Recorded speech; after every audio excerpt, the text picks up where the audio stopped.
Humanitarian parole can help a family member enter the United States temporarily when urgent medical care, safety, or another serious need makes waiting for a normal visa unrealistic. It is not a shortcut to permanent residence, and immigration officials treat it more like an emergency bridge than a golden VIP pass.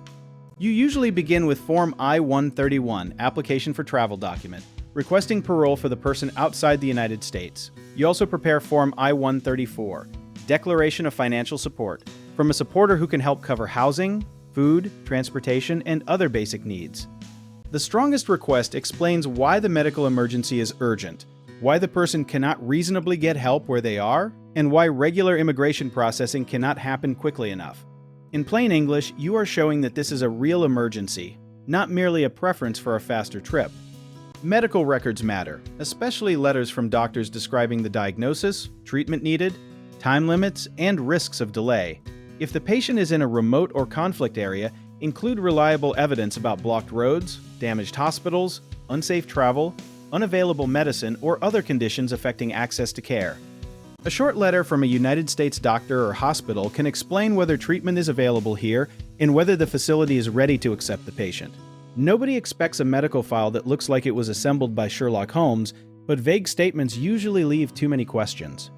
You should also prove the family relationship with birth certificates, marriage records, adoption papers, or other official documents.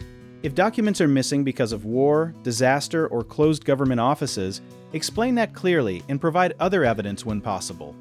An immigration lawyer can help organize the request around facts that officials can verify. They may also spot problems involving prior immigration violations, criminal history, security concerns, false documents, or a previous parole request that could affect the decision. The request should identify the person seeking entry, the proposed travel dates, the United States address, the medical plan, and the person responsible for support. If several relatives need help, each person may need separate forms and separate evidence, because immigration paperwork enjoys multiplying like laundry. Send copies, not irreplaceable originals, unless the instructions specifically require something else. Documents in another language generally need a complete English translation with the translator's certification.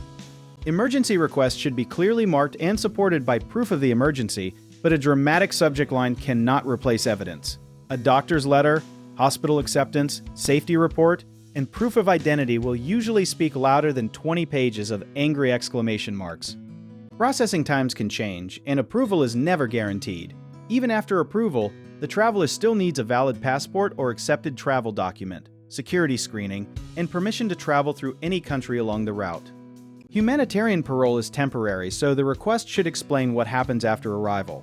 That may include medical treatment, recovery, return planning, another immigration option, or a request for a new period of parole if the emergency continues. Do not hide difficult facts, because missing information can cause delays or damage trust. Honest explanations are often more useful than pretending the paperwork is as spotless as a television courtroom. You can check the current instructions and filing address on the official United States Citizenship and Immigration Services website, and you should confirm the latest rules before sending anything. Because policies, fees, forms, and procedures can change, getting advice from a licensed immigration lawyer or an accredited representative is a sensible step. If you want to learn more about our company, check out our links in the description.